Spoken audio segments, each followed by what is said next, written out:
¿Qué tal? ¿Cómo están? En esta ocasión vamos a ver el capítulo 11 del libro de texto. Sin embargo, como este capítulo es tan extenso, decidimos dividirlo en dos partes. En la primera parte vamos a hablar del efecto de las hormonas en las plantas y en la segunda parte vamos a hablar del efecto de la luz en las plantas. Las plantas responden a estímulos tanto internos como externos. Esta respuesta a estos estímulos las ayudan a sobrevivir a un ambiente que está constantemente cambiando. A veces es un ambiente hostil. Recordemos que un animal, pues si hace mucho frío o hace mucho sol, el animal se esconde, pero una planta no se mueve, entonces no le queda otra opción que adaptarse a este ambiente, a pesar de que sea un ambiente hostil. Las plantas no tienen un sistema nervioso como en los animales, pero poseen una gran variedad de respuestas a los estímulos tanto internos como externos. En las plantas funcionan hormonas, son sustancias producidas por la planta. No solo los animales tienen hormonas, también las plantas producen hormonas. Lo que pasa en las plantas es que estas hormonas actúan por lo que se llama transposición hormonal o translocación hormonal. Esta palabra quiere decir simplemente que depende de dónde esté la hormona, pues así va a funcionar. Si la hormona está en una hoja, actúa de una forma. Si la hormona está en el tallo, actúa de otra forma. Y las hormonas entonces las utilizan las plantas para comunicar entre sí todas sus partes. Así una raíz puede comunicarse con las hojas y las hojas pueden comunicarse con la raíz a través de las hormonas. Aquí tenemos un ejemplo. Los meristemos apicales en las plantas producen una hormona que se llama auxina. Esta auxina es producida acá en el meristemo apical. Cuando la auxina baja por acá, la auxina impide que se desarrollen los meristemos axilares y que se desarrollen las ramas. Ya cuando la planta tiene suficiente tamaño, pues entonces ya la auxina no va a llegar por acá, entonces se desarrollan ya las yemas axilares y se producen las ramas. Este es tan solo un ejemplo de cómo actúan las hormonas en las plantas. Hay muchos otros ejemplos de cómo las hormonas actúan en las plantas, cómo las plantas las utilizan para percibir el medio externo. Por ejemplo, hay ciertas semillas que solo germinan cuando en cierta estación del año hay una longitud de onda específica y una longitud de onda de luz. Cuando se produce ese tipo de longitud de onda, entonces las semillas solo en esas condiciones van a germinar. Otro ejemplo muy interesante es que en ciertas plantas, en regiones donde cae nieve, han desarrollado un sistema muy increíble, elevan su energía metabólica y con esta elevación de la energía metabólica se produce cierta cantidad de calor y este calor hace que se derrita la nieve que está cubriendo, por ejemplo, las flores. Otro ejemplo de cómo las plantas responden a los estímulos externos es que hay algunas semillas que solo germinan cuando se produce un fuego. Cuando este fuego arrasa toda la vegetación alrededor de las semillas, entonces estas semillas se aseguran que van a crecer sin competencia.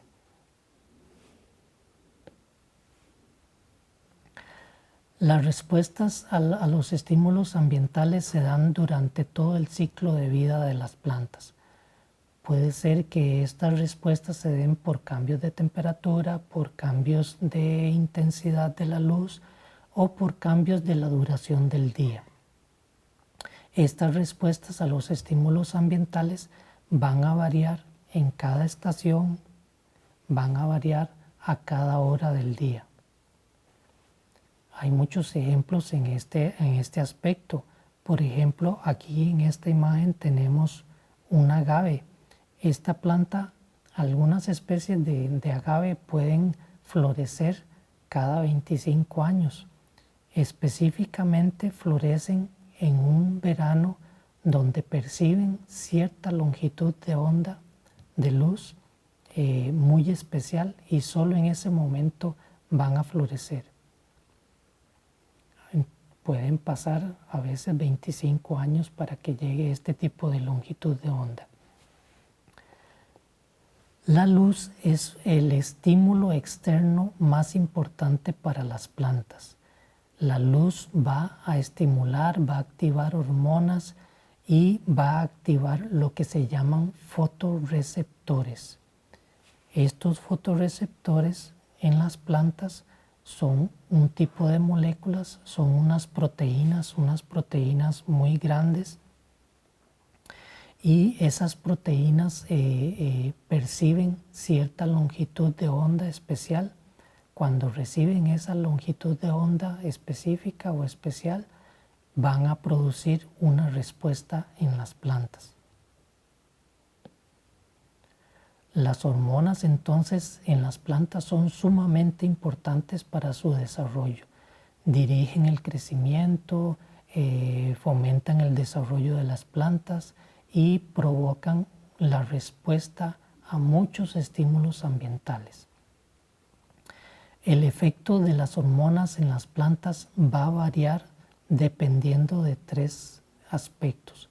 Dependiendo de la concentración de la hormona, cuánta cantidad de hormona hay en cierta parte de la planta, dependiendo del tipo de hormona que se trate y dependiendo de la localización de la hormona.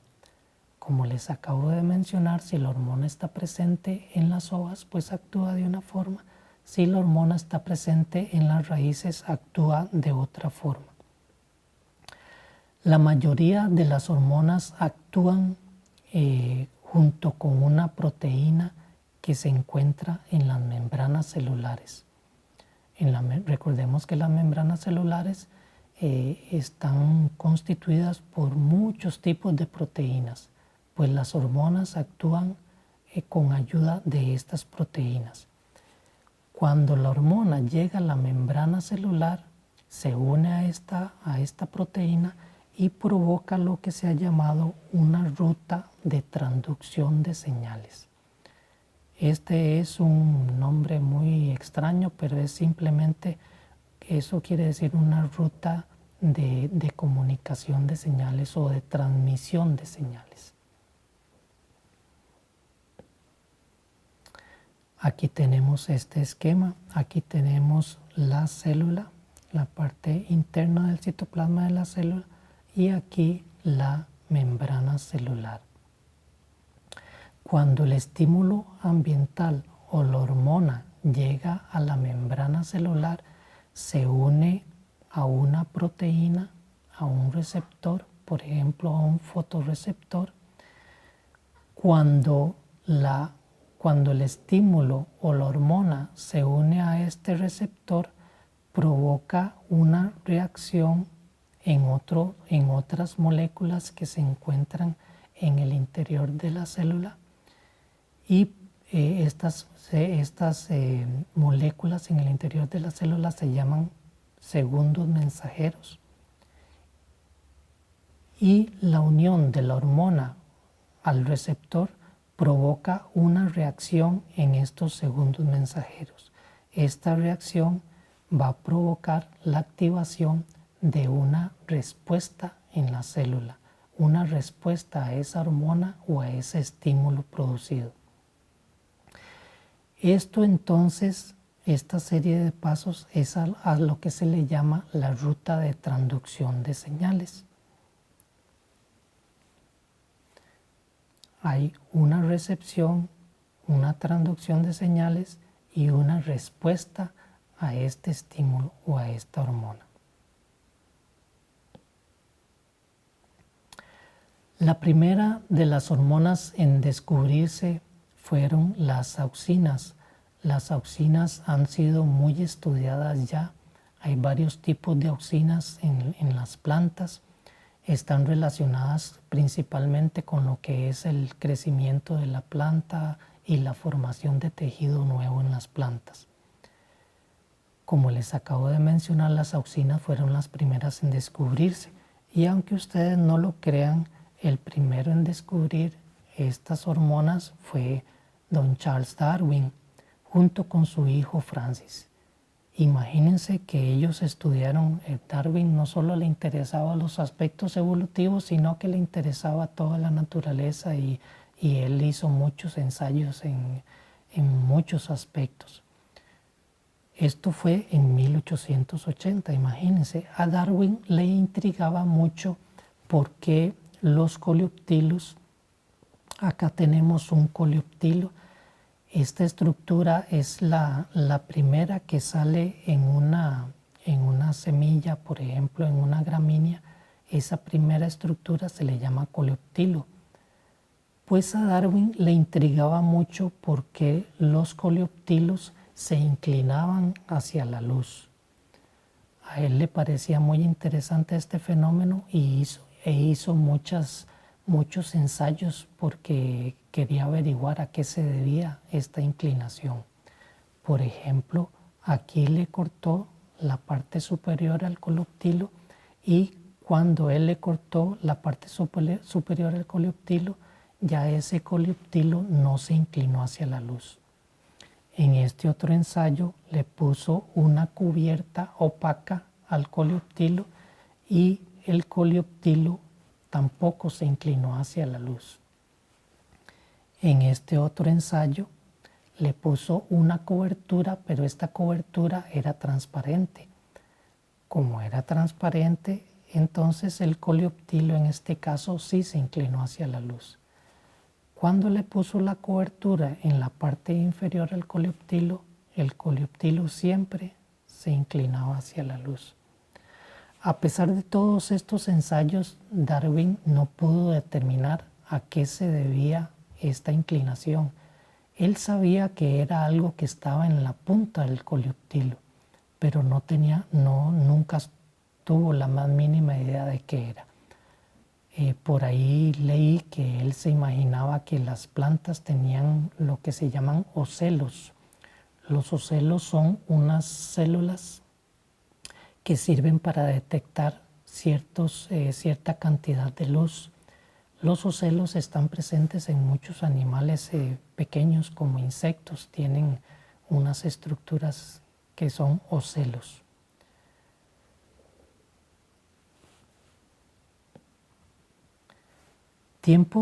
Varios años después, otro investigador botánico, Boysen Jensen, en 1913, siguió los ensayos que había hecho Darwin y su hijo.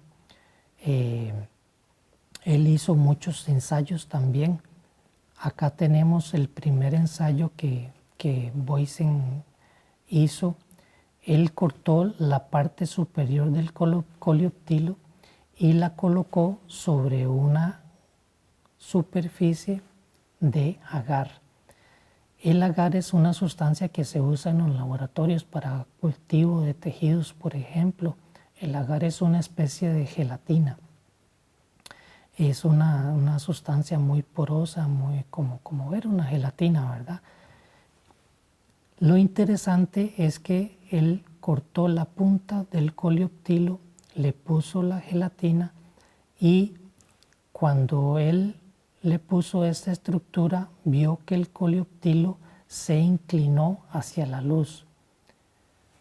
Pero cuando él a otro coleoptilo la punta la puso sobre una estructura opaca, una estructura dura que no es porosa, en este caso con la estructura opaca no porosa que se llama mica, este material se llama mica, en este caso el coleoptilo no se inclinó hacia la luz. Con estos dos ensayos tan simples como parece, este investigador descubrió que se trataba de una sustancia esta sustancia era producida acá en la punta del coleoptilo.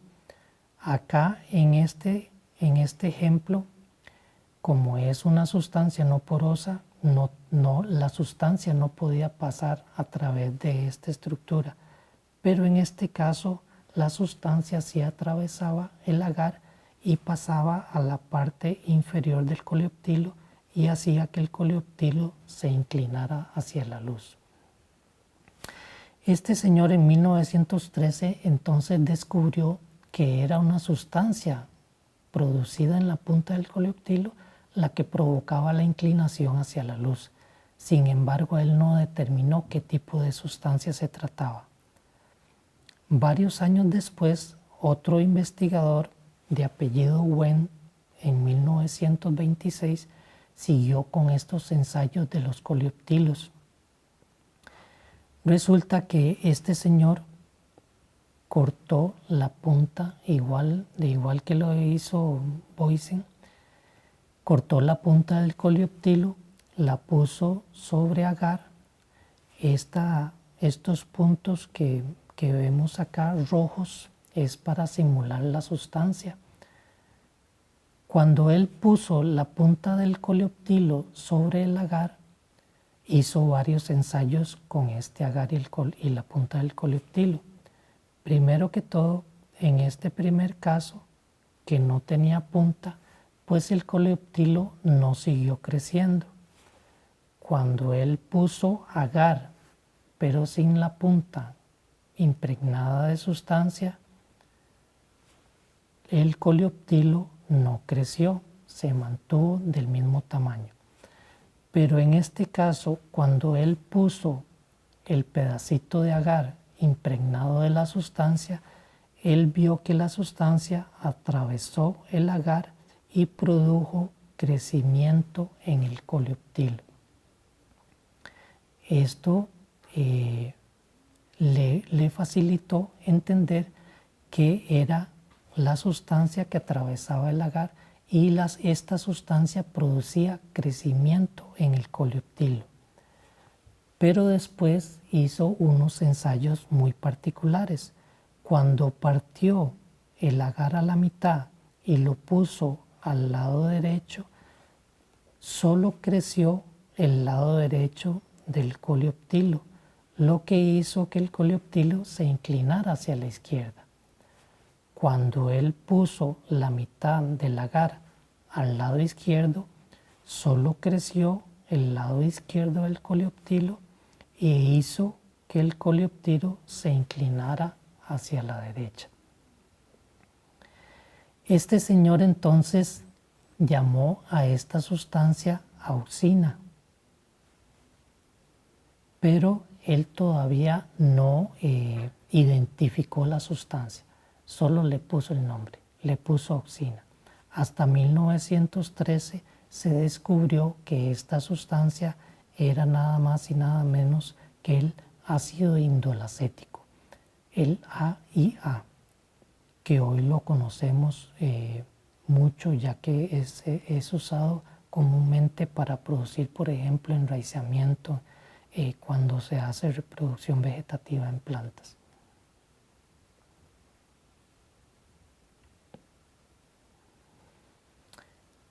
Las auxinas entonces tienen varias funciones. Como les acabo de mencionar, fueron las primeras hormonas en descubrirse. Se sintetizan en los embriones, en los meristemos apicales, en las yemas y en las hojas jóvenes. Las auxinas estimulan el crecimiento tanto del tallo como de la raíz. Las auxinas están implicadas no solo en el crecimiento del tallo, sino de la raíz. Promueven la diferenciación celular con los investigadores que trabajan en cultivo de tejidos, pues usan las auxinas comúnmente para producir la diferenciación de las células, para producir especialización de las células.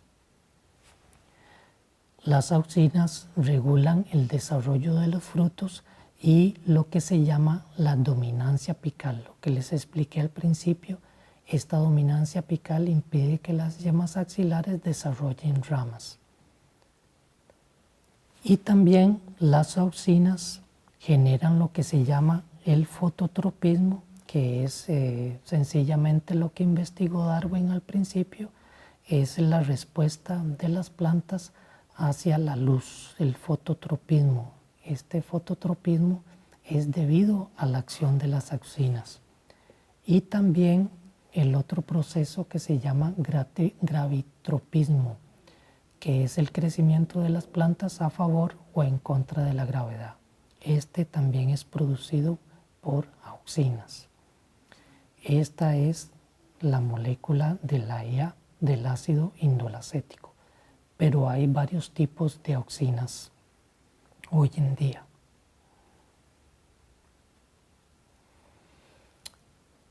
Hoy en día ya se producen auxinas sintéticamente y estas auxinas están siendo muy utilizadas, por ejemplo, como herbicidas.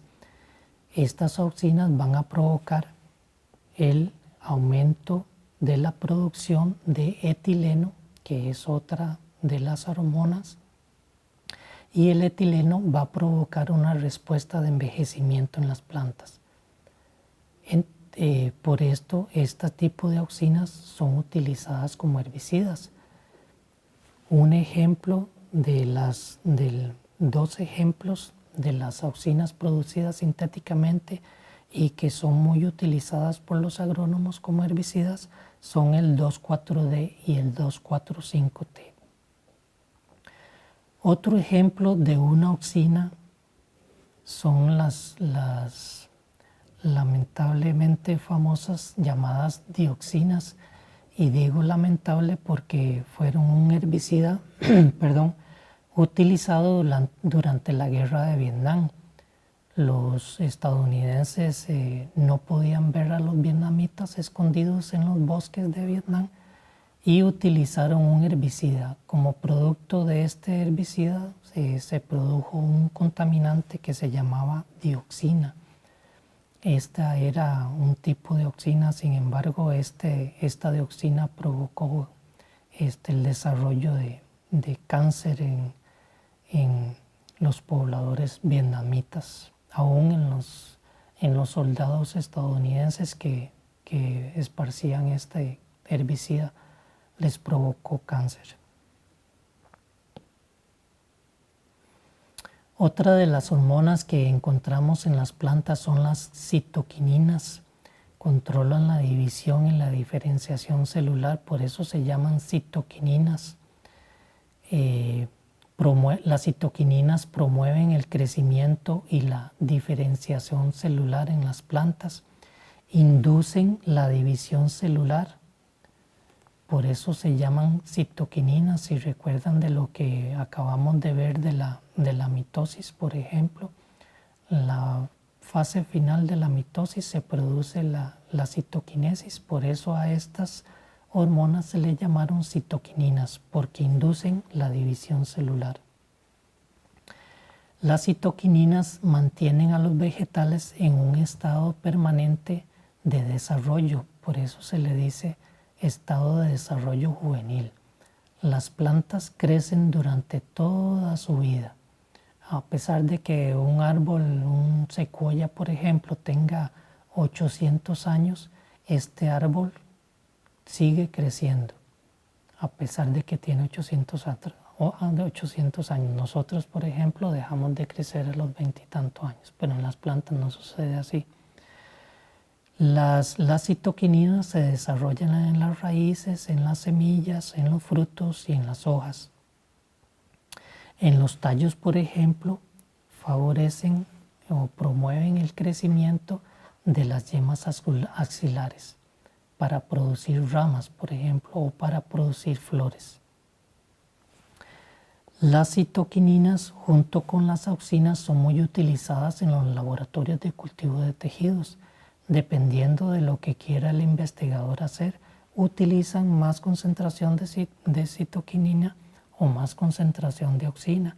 Si quieren que las células, que se produzcan células no diferenciadas o que se produzcan células diferenciadas, entonces aumentan o disminuyen la concentración de una o de la otra.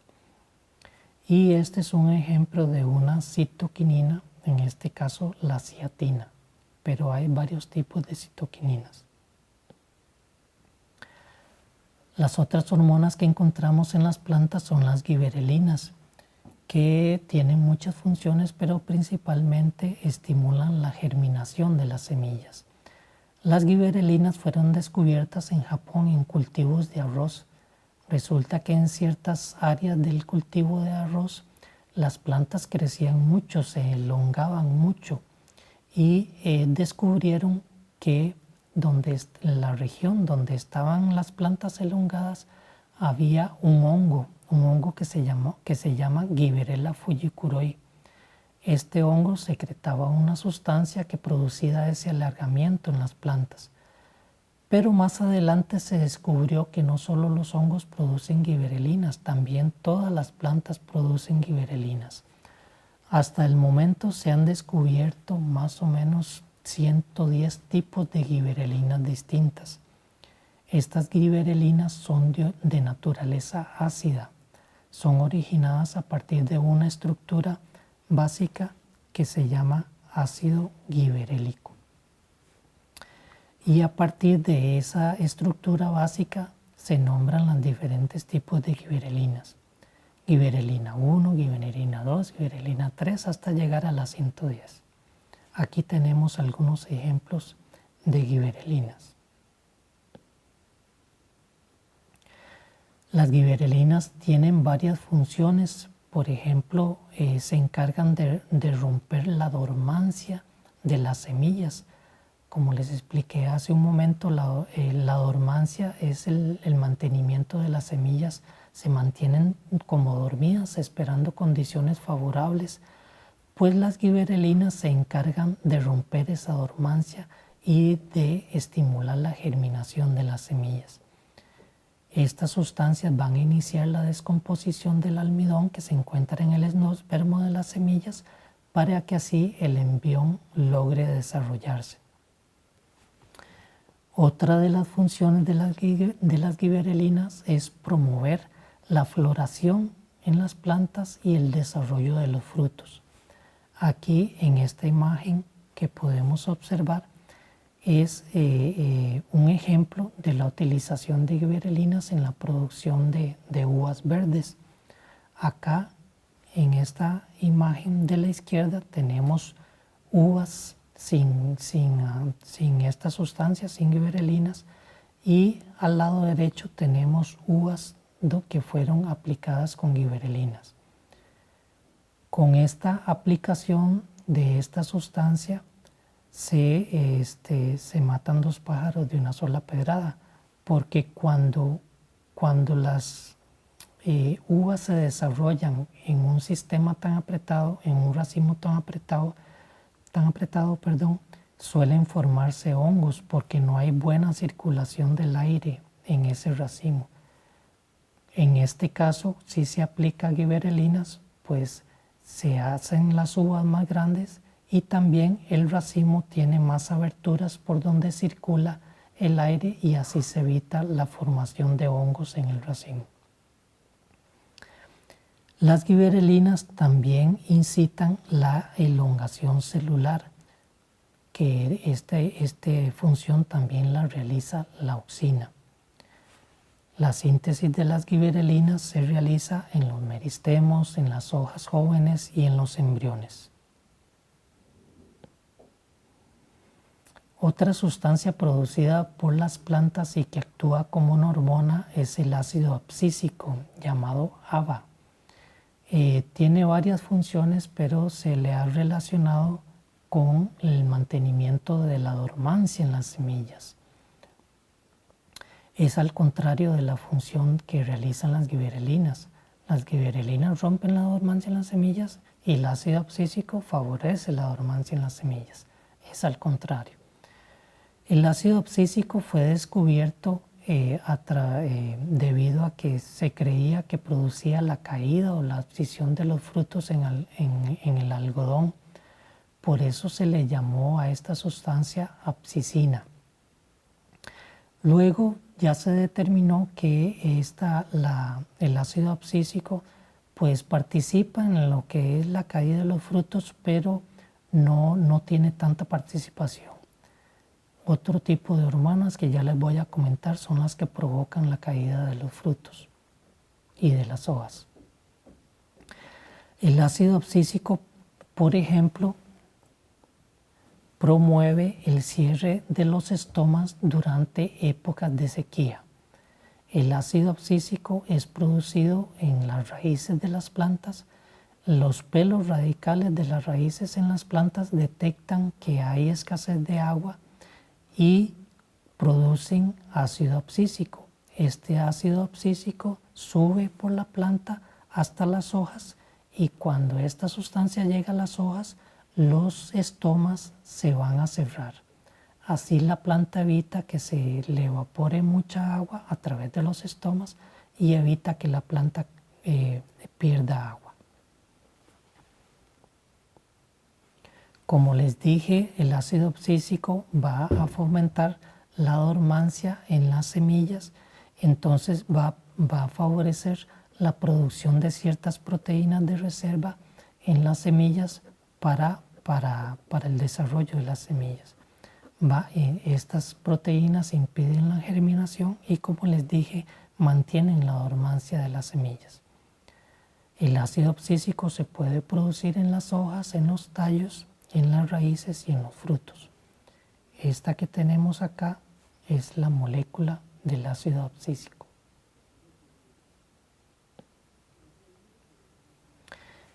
El etileno es una de las hormonas más interesantes producidas por las plantas.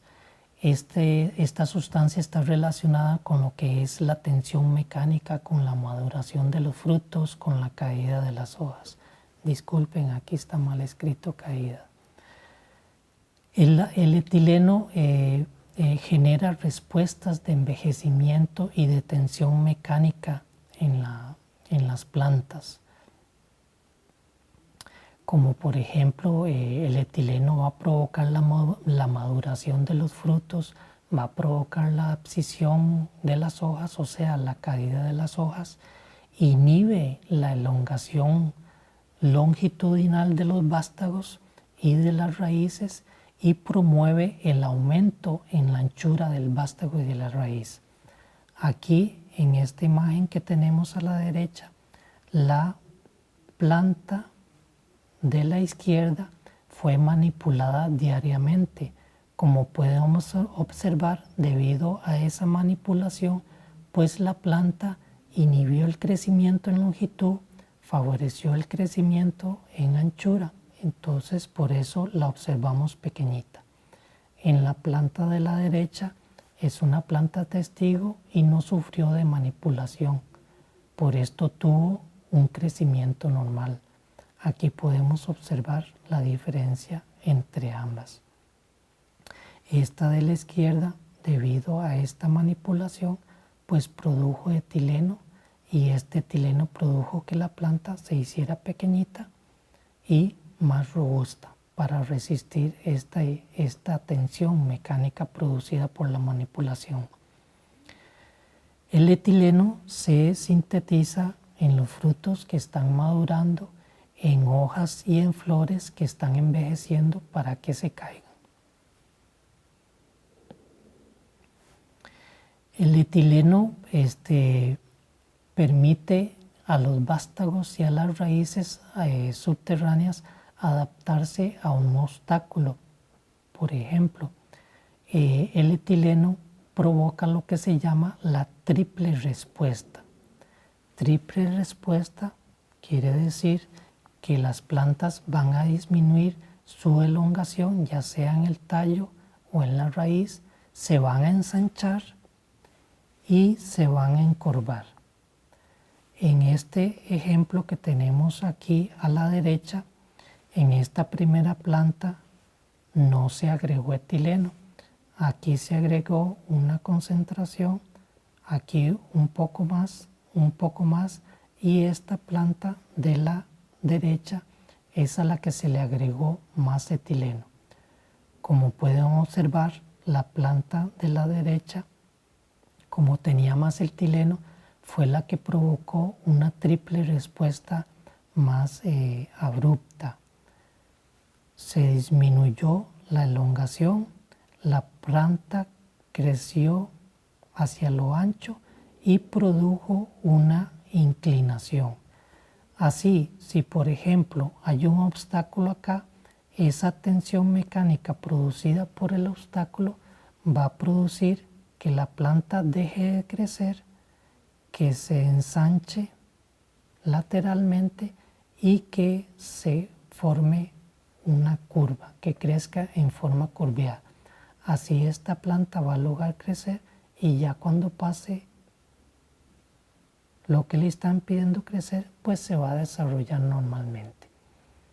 Este tipo de respuesta se llama triple respuesta y es producida por el etileno. Como les mencioné, el etileno está relacionado con lo que es la maduración de los frutos. Hay frutos que se llaman frutos climatéricos y frutos no climatéricos. Los frutos climatéricos son aquellos que una vez cosechados, una vez que se arrancan de la planta, siguen madurando en forma acelerada. Aquí tenemos la manzana, el aguacate, el banano, el mango, el tomate. Por otro lado, los frutos no climatéricos pues siguen madurándose, pero en una forma más gradual, más lenta. Pues les estoy comentando esto porque el etileno está relacionado con la maduración de los frutos climatéricos. Cuando se arranca un fruto climatérico, hay un incremento rápido del etileno que va a provocar un aumento del CO2 y con el aumento del CO2 se va a disminuir la respiración. Por esto, los que cosechan frutos y los exportan, ellos saben que cuando transportan los frutos se les puede madurar, entonces almacenan estos frutos a una baja temperatura, con poco oxígeno y con mucho CO2. ¿Qué va a provocar esto? Se va a retrasar la respiración de las células en este fruto y así se va a retrasar la maduración del fruto hasta que llegue a su destino.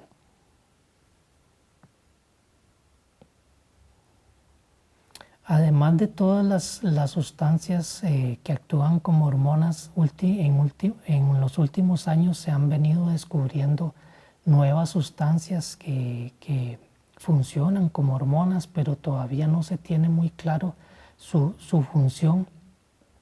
Una de estas hormonas descubiertas recientemente son los llamados brasinoesteroides. Imagínense ustedes, esteroides vegetales. Pues resulta que sí, las plantas también producen esteroides. Se le llamó así brasinoesteroides porque fueron descubiertos en ciertas coles, en el género Brassica. Los brasinoesteroides tienen efectos muy parecidos a las auxinas. Estimulan la división celular y estimulan la elongación del tallo, inhiben el crecimiento radical, retrasan la abscisión o la caída de las hojas, promueven la diferenciación del xilema e impulsan también la síntesis de etileno. Los brasinoesteroides se producen en las semillas, en los frutos, en los vástagos, en las hojas y en las yemas florales.